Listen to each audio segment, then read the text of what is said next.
When you double downgrade a stock, Jim, like UBS did to Caterpillar today, you better come with a big report. And 48 pages? 50 pages just about on this double downgrade. You own the stock. I do. What do you make of this? They cut the price target to 125 from 154.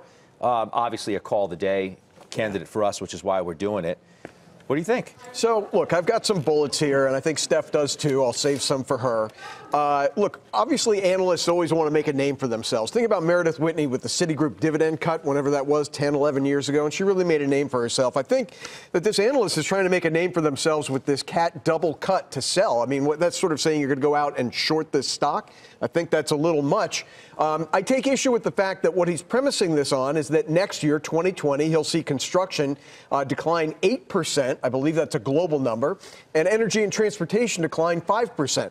Well, those are recession numbers. And last I looked, UBS is not calling for a recession next year. I'm not calling for a recession next year. So this is a recession call without the evidence being there. He also points out, accurately I will admit, that CAT tends to trade around 20 times trough earnings.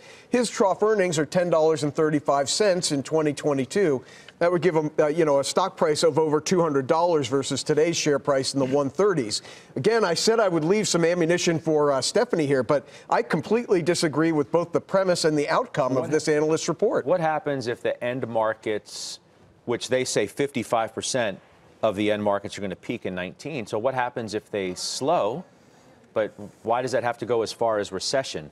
Why is I mean, these numbers are recession numbers. Well, okay, so 55%, that's what he's saying, right? I mean, but I would argue that you've already had a governor on business investment this year from kind of a lot of the industrial and construction companies because of what's going on in the macro with regards to trade and the government shutdown, et cetera. So I actually think there's a bit of pent-up demand. And what makes me feel confident in that is we just got the architectural billings index number last week, which actually rose 4 points to 55.